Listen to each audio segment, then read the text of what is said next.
Intéressant avec Vincent, c'est que voilà un porteur d'idées parmi nous et dont l'invention va peut-être à un moment donné créer un nouveau coqueril sambre, je l'espère, en Wallonie, ou en tout cas un de ces ateliers qui peut avancer. Alors je vous propose de prendre quelques minutes pour un peu questionner Vincent sur ce qui l'a aidé, ce qu'on peut retenir de son trajet, ce qui l'a au contraire bloqué un peu, et finalement de se rendre compte que nous-mêmes, on est porteurs d'idées, ou qu'autour de nous, on a des gens qui sont porteurs d'idées, et qu'on peut peut-être, avec des choses très simples, les aider à avancer dans leur idée. Dans un deuxième temps, on verra qu'en plus, et comme l'a dit Vincent, il y a des équipes comme celle du Relab ici, qui sont là en plus, mais les jeunes ne le savent pas toujours, et qui ont vraiment des équipements, et en plus qui peuvent conseiller ou aider. Et nous écouterons alors Sylvain Ochédé nous expliquer comment on peut créer une de ces machines dans son salon en moins d'un mois pour moins de 1 000 €, et où comment on peut trouver de l'aide ici dans des équipes qui existent. Et puis nous terminerons notre tour en l'accueillant aussi avec Bruno Durdu, qui pour le groupe Rossel crée cette dynamique d'idéation, de réseautage, de sensibilisation et d'ouvrir les portes aux idées dans un groupe de presse qui va, je suppose que vous connaissez, du soir jusqu'à la Meuse et compagnie. Voilà, 3 témoignages et je vous propose d'interagir avec chacun d'entre eux. Je rends tout de suite donc le micro à Vincent et j'espère qu'il y aura 1 ou 2 questions dans l'Assemblée. Juste avant, je voudrais saluer des collègues qui se trouvent à Montréal et qui viennent d'envoyer un SMS en disant que l'image est de très bonne qualité. Bravo à l'équipe. Saluer nos amis qui sont à La Rochelle, qui viennent d'envoyer aussi un message, et saluer nos amis parisiens, notamment Alexis, qui a réuni une petite assemblée autour de lui pour que nos amis de Polytechnique nous suivent également. Voilà, je trouve que c'est très sympa cette notion aussi d'être un peu partout et de réunir des gens passionnés. Des questions pour Vincent. À toi, Vincent. Je vous écoute. Oui, bonsoir. Oui, si vous pouvez parler fort. Merci.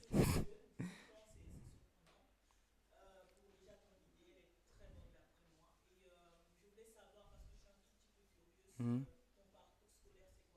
Il est assez chaotique. Donc, ce qu'il y a, c'est que j'ai fait mes primaires correctement. J'ai soutenu une classe en deuxième. Et puis, donc voilà, j'ai fait mes secondaires normalement jusqu'à ma quatrième. Et puis, c'est là que j'ai doublé une première fois. Puis, j'ai doublé ma cinquième. Puis, j'ai fait un jury central que j'ai échoué. Puis ici, je suis retourné en électricien automaticien, que j'ai échoué aussi. Donc ici, je lance plutôt ma société de conception 3D de projet. C'est la seule chance que Vincent a. Non, non, pas du tout, pas du tout. Voilà. Merci beaucoup.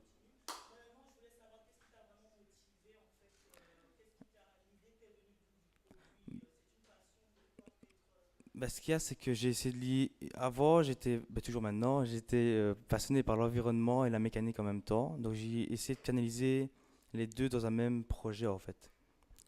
Donc, de rien. Est-ce qu'il y a d'autres questions de l'autre côté de la salle devant l'écran aussi? Si vous avez envie d'interagir, n'hésitez pas, vous levez la main, on vous verra et on répétera au besoin. Pas de questions? Bruno? Où tu te vois aujourd'hui, donc tu as mis en place ton projet, on a eu une présentation succincte. Où tu te vois dans 1 an et dans 2 ans suite aux informations que tu as déjà reçues et ce que tu planifies toi-même? Alors, dans 2 ans, je me vois voilà, travailler dans une société que moi-même j'aurais créée, basée sur la conception 3D, sur les projets que je réaliserai en fait. Donc, je me concentrerai plus sur le projet personnel et et l'industrie aussi. Donc, voilà. Oui. C'est ça la difficulté, c'est que c'est un concept en fait. C'est pas encore un prototype réalisé industriellement. C'est plutôt une maquette par impression, mais c'est pas encore fonctionnel, c'est encore sur plan et c'est théorique en fait. Et quel serait le délai, les difficultés que tu vas devoir sauter pour pouvoir arriver à ce prototype pratique, fonctionnel et testé? Le prix, parce qu'il y a un élément dans le moteur qui s'appelle la turbine qui coûte très très cher à réaliser, car il y a des aubes en fait, et les aubes ça coûte très très cher à usiner. Donc c'est ça qui est vraiment problématique chez moi, c'est le prix de l'invention. Ouais. Tu as beaucoup de monde en face de toi et effectivement des personnes en ligne. Quel est l'élément dont tu aurais le plus besoin pour voir si quelqu'un dans l'audience peut t'aider dans le cadre de ton projet?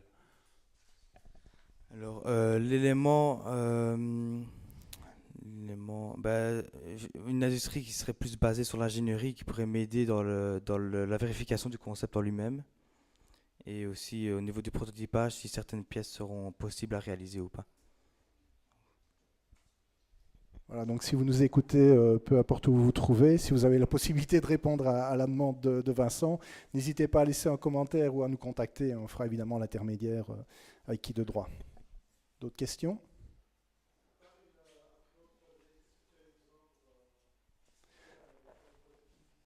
Donc la question, je répète pour le live qui nous suit, c'est de quoi as-tu besoin au-delà d'une imprimante 3D pour faire ton... De quoi j'ai besoin pour... d'un logiciel 3D de SolidWorks, AutoCAD par exemple. Il faut tout conceptualiser en 3D, puis exporter ça sur une certaine extension de fichier, puis imprimer ça via l'imprimante, un peu de métaux, mais surtout l'impression 3D, oui, c'est ça qui m'a vraiment aidé.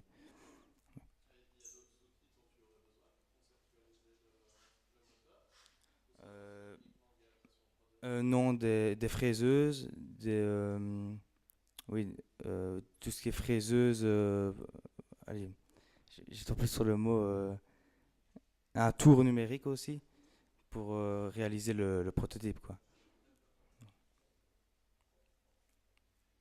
Bon, j'avais une dernière question aussi. C'est quoi ton moment le plus malheureux et ton moment le plus heureux dans ce trajet-là?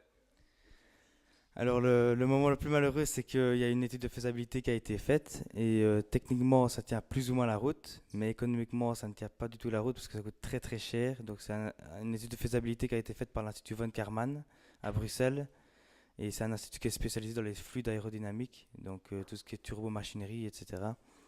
Et voilà, donc ce qui a été très difficile pour moi, c'est d'assumer que l'invention serait pas serait pas industrialisée maintenant, mais un peu plus tard, quoi. Donc voilà. Mais c'est que techniquement, ça tient la route. On peut applaudir Vincent, en effet. Et on va donc demander à Sylvain de venir nous faire sa petite